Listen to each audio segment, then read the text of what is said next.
Shalom Bapak Ibu Saudara yang dikasihi Tuhan, puji Tuhan. Hari ini dalam pertolongan Allah kita bisa berjumpa kembali dalam program Renungan Keluarga Kristen. Bapak Ibu Saudara, mari kita bersatu di dalam doa sebelum kita merenungkan firman-Nya. Mari kita berdoa. Bapa kami yang di sorga, terima kasih banyak Tuhan untuk kasih setiamu dalam hidup kami. Kami naikkan syukur kami di hadapan Tuhan, pertolongan jiwa kami, pertolongan hidup kami. Engkaulah satu-satunya Tuhan Yesus Kristus Allah kami yang hidup. Kami bersyukur di hadapan Tuhan. Kami bawa pujian dan hati yang bersuka cita, sebab kami ini ada dalam belas kasihan Tuhan senantiasa. Terima kasih ya Allah. Terima kasih Tuhan Yesus Kristus. Kami memerlukan firman-Mu. Ya Tuhan, tolonglah kami. Roh Kudus, berikanlah pengertian untuk setiap kami. Hamba-Mu bersama Bapak Ibu Saudara di tempat masing-masing. Kami mau Tuhan, Engkau menuntun langkah hidup kami. Berikanlah penjelasan akan firman-Mu ini, sehingga kami dimampukan memahaminya untuk melakukannya. Berkati kami Tuhan Yesus, demi nama Tuhan Yesus kami berdoa. Amin. Bapak Ibu Saudara yang dikasihi oleh Tuhan, kita hari ini akan bersama-sama belajar sebagai orang-orang percaya bagaimanakah kita hidup beriman yang bermurah hati. Hidup beriman yang bermurah hati di tengah masa-masa yang tidak mudah bagi dunia kerja, bagi situasi ekonomi. Tapi bagian firman Tuhan mengingatkan kita bagaimanakah iman itu diterapkan dalam kemurahan hati. Dalam Amsal pasal 11 ayat yang ke-24 sampai dengan ayat yang ke-28. Bagian ini akan menolong kita bagaimana kita menyatakan iman kita dalam kemurahan hati. Ayat 24 sampai 28, demikianlah firman Tuhan. Ada yang menyebar harta tetapi bertambah kaya. Ada yang menghemat secara luar biasa namun selalu berkekurangan. Siapa banyak memberi berkat, diberi kelimpahan. Siapa memberi minum, ia sendiri akan diberi minum. Siapa menahan gandum, ia dikutuki orang. Tetapi berkat Tuhan, berkat turun di atas kepala orang yang menjual gandum. Siapa mengejar kebaikan, berusaha untuk dikenan orang.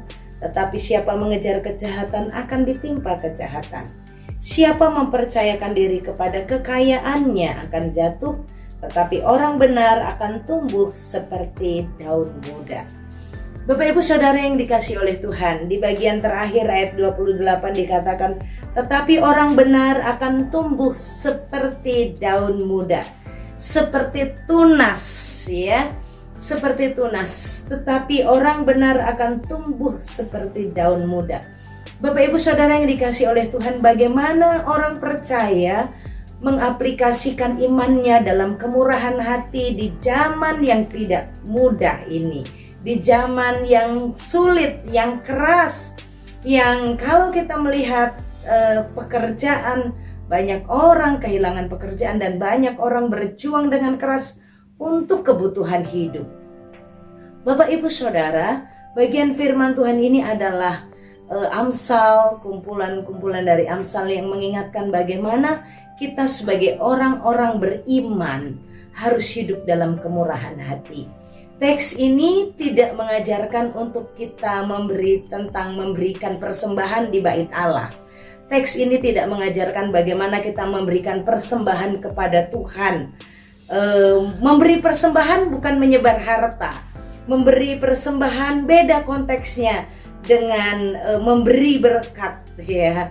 Beda. Ini teks ini berbicara tentang bagaimana orang yang beriman bermurah hati. Pada masa-masa itu, Bapak Ibu Saudara, adalah masa-masa yang juga dikatakan tidak mudah karena ini berbicara tentang gandum. Tentang gandum. Ini berkaitan dengan tentang gandum atau makanan di ayat yang ke-26. Siapa menahan gandum, ia dikutuki orang. Karena pada masa itu kebiasaan dalam dunia pertanian saat orang-orang pemilik ladang gandum panen itu mereka ada orang-orang yang menimbun gandumnya di gudang. Menimbun gandumnya di gudang dengan tujuan mereka akan menjual dengan harga yang sangat mahal atau harga yang dinaikkan, harga yang mahal kalau nanti gandum hasil panen itu sudah mulai habis. Maka mereka menahan gandumnya di gudang. Mereka menanam gandum dan saat panen mereka tidak menjual. Saat orang membeli mereka belum, sampai nanti gandum itu di titik termahal barulah mereka jual. Kalau ada orang-orang susah, mereka belum menjual gandumnya sampai orang itu membeli dengan harga yang mahal. Kenapa? Tujuannya saat mereka jual dengan harga yang sangat mahal, kekayaan mereka akan bertambah. Mereka bertambah kaya kalau mereka menahan gandum mereka di gudang. Mereka akan memiliki harta yang semakin bertambah, sehingga banyak orang mengejar, berjuang itu untuk menahan harta mereka dan tidak memberikan sekalipun orang itu beli, ya. Tidak memberikan sekalipun orang itu beli. Pada saat itu demikian. Maka dikatakan siapa menahan gandum ia dikutuki orang. Sehingga disebutkan orang-orang yang menahan gandumnya untuk di masa-masa panen dan saat orang-orang membeli, orang-orang yang berkekurangan membeli gandum mereka, karena kan waktu panen harganya murah. Mereka akan membeli di saat panen karena itu harga murah. Tapi mereka tidak mendapatkan karena orang-orang kaya menimbun gandum mereka. Makanya dikatakan ada yang menyebar harta tetapi bertambah kaya, ada yang menghemat secara luar biasa namun berkekurangan. Teks ini mau mengingatkan bahwa orang yang beriman itu hidupnya tidak dikendalikan oleh ketakutan. Saya ulang sekali lagi. Orang yang beriman itu hidupnya tidak dikendalikan oleh ketakutan. Takut kekurangan. Orang beriman yang diberkati Tuhan, orang beriman dalam segala keadaan dia tidak akan dikendalikan oleh ketakutan. Orang beriman tidak cocok hidup ke dalam ketakutan. Maka orang beriman haruslah orang yang bermurah hati. Haruslah orang yang mau memberikan apa yang dia punya saat ada orang lain yang memerlukan.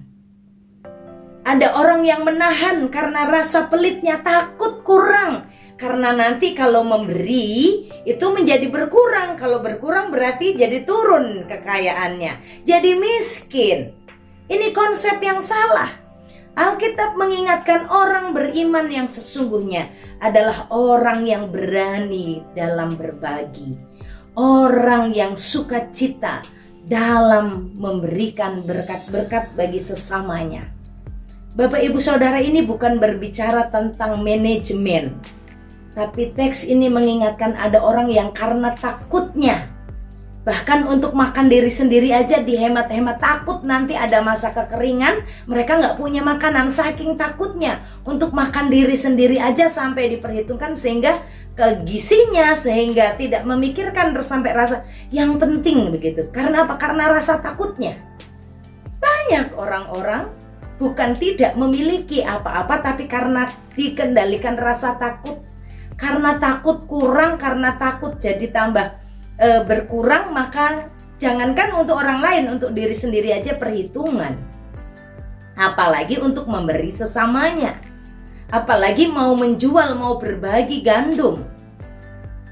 Tunggu dulu kalau ada keuntungannya baru boleh dijual, ya. Bagian ini mengingatkan Bapak Ibu Saudara, orang beriman tidak hidup dikendalikan oleh ketakutan. Takut kekurangan, takut miskin, takut gak ada yang dimakan besok. Maka dia menghemat secara luar biasa. Sekali lagi, penghematannya karena takut, karena ketakutan yang begitu luar biasa. Orang beriman adalah orang yang mempercayai adanya pemeliharaan Tuhan. Bukan ada hari ini dihabis-habisin, tidak juga. Tapi kalau kita masih tidak mau memberi, tidak mau berbagi, atau hidup kita ini dikendalikan oleh ketakutan, kita harus bertobat. Kita harus bertobat. Allah pemelihara kita, Bapak Ibu Saudara. Ya, ketakutan itu membuat orang-orang yang berkata dia sudah percaya Tuhan, sudah kenal Tuhan, tapi hidupnya masih kikir, hidupnya masih pelit. Kenapa? Takut berkurang hartanya, takut menjadi kurang stoknya, takut nanti berikut-berikutnya nggak bisa makan kalau ngasih ke orang. Takut. Dikatakan dalam bagian firman Tuhan ini, orang yang beriman bukan hanya saja berani untuk bermurah hati, tapi orang yang beriman itu percaya bahwa berkat itu datangnya daripada Tuhan. Berkat itu datangnya kepada Tuhan. Dikatakan ayat 25, siapa banyak memberi berkat, dia akan diberi kelimpahan. Siapa memberi minum, ia sendiri akan diberi minum. Bapak Ibu Saudara, orang yang beriman tidak akan takut kekurangan, bahkan dia percaya berkat itu datangnya dari Allah, bukan dari stok yang dia tumpuk. Bapak Ibu Saudara, percayalah, saat kita memberi, kita sedang tidak berhutang, tidak berpiutang dengan Tuhan. Tuhan akan gantikan kepada kita. Tapi jangan dibalik ya motivasinya. Aku kasih deh, supaya nanti Tuhan berkati aku. Tidak. Karena kita beriman, berkat ini datangnya dari Tuhan. Kita ini bukan penampung. Kita ini bukan penampung, tapi penyambung, penyalur berkat Allah. Bapak Ibu Saudara, orang yang beriman, dia tidak takut akan hari esok. Dia tidak akan takut kekurangan, karena dia tahu dan percaya berkat itu datangnya daripada Allah. Berkat itu datangnya daripada Tuhan. Sehingga saat dia memberikan, bukan memberi untuk menabur. Ini konsep yang sangat salah. Konsep duniawi memberi untuk menabur. Tidak. Memberi ini adalah konsep yang jelas yang Alkitab katakan, kita sebagai orang percaya bukan penampung, tapi penyalur. Saat kita menyalurkan, maka kita tidak akan tersumbat di sini. Kalau tersumbat lama-lama bisa meledak ya. Kita salurkan terus, maka berkat itu akan selalu baru. Berkat itu akan selalu baru.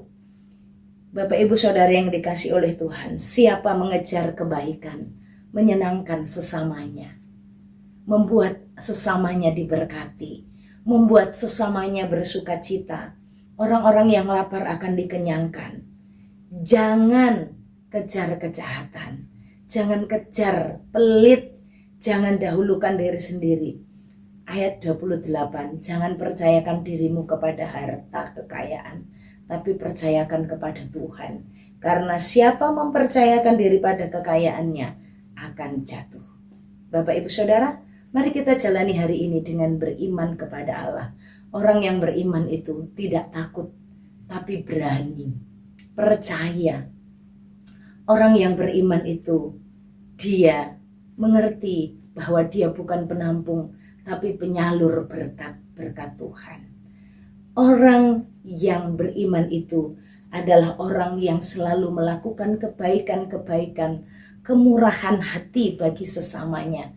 Dia tidak menimbun gandum di gudang, tapi dia membagikan gandum itu bagi sesama. Sehingga apa yang dilakukannya menjadi berkat, membahagiakan sesama, menyenangkan sesama, dan apa yang dilakukannya menjadi berkat, dan itu membuat sesamanya menjadi sukacita, mengalami pertolongan Tuhan. Biarlah melalui kemurahan hati kita, orang-orang sesama kita merasakan kasih Yesus yang kita sedang salurkan. Mereka merasakan lawatan kasih Yesus melalui saluran kasih kita. Bapak Ibu Saudara, percayalah, orang benar yang hidup beriman di hadapan Tuhan, dia akan tetap tumbuh seperti daun muda, akan tetap segar, akan tetap sukacita dalam segala keadaan. Selamat menyatakan iman dalam kemurahan hati. Tuhan Yesus memberkati. Mari kita berdoa. Bapa di sorga, terima kasih untuk firman-Mu hari ini. Tuhan menolong kami sebagai orang-orang percaya untuk hidup di dalam kemurahan hati. Kami percaya melalui keluarga kami, melalui hidup kami, saluran kasih Tuhan, kami bisa sampaikan kepada sesama kami. saluran kasih. Kami adalah penyalur, bukan kami penampung. Tuhan tolong kami untuk kami bisa sharingkan kasih itu kepada pasangan kami, kepada anak-anak kami, kepada orang tua kami, kepada rekan kerja kami, kepada siapa saja yang kami jumpai hari ini. Sehingga kasih Yesus tidak hanya berdiam di hati kami, tapi kami juga bagikan kepada sesama kami. Terima kasih untuk firman-Mu. Bapak Ibu Saudara, arahkan hatimu kepada Tuhan dan terimalah berkat-Nya. Tuhan memberkati engkau dan melindungi engkau. Tuhan menyinari engkau dengan wajah-Nya dan beri engkau kasih karunia. Tuhan menghadapkan wajah-Nya kepadamu dan beri engkau damai sejahtera dari sekarang sampai selama-lamanya. Amin. Tuhan Yesus memberkati. Shalom.